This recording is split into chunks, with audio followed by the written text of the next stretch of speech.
Just for perspective, if you go to usdebtclock.org right now, our national debt is sitting at $17,134,109,000,000 and counting right now.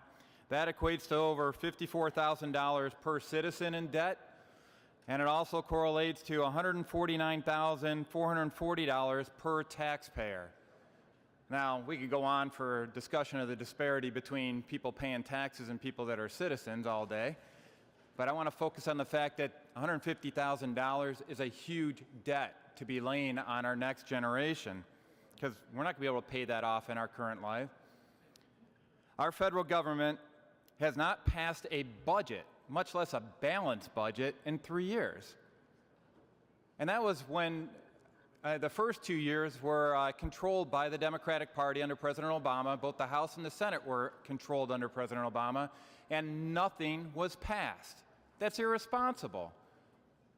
So now we're sitting there asking for simply that when you do pass a budget, when you finally get around to that thing you're supposed to be doing on a regular basis up in the federal government, make sure that it's balanced like we do here in the state of Michigan.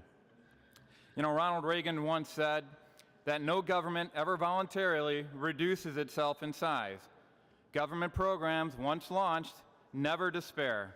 They do despair. Never disappear. Actually, a government bureau is the nearest thing to eternal life to see on this earth. No truer words were ever spoken.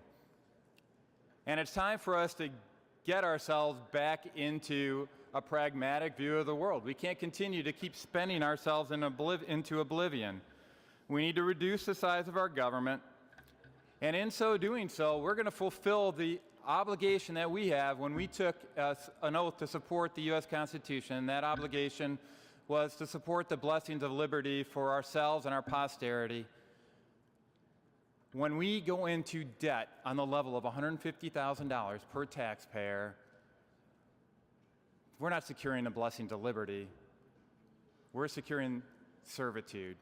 I strongly encourage the adoption of this joint resolution, and I strongly encourage our federal government to get its act together and balance their budget.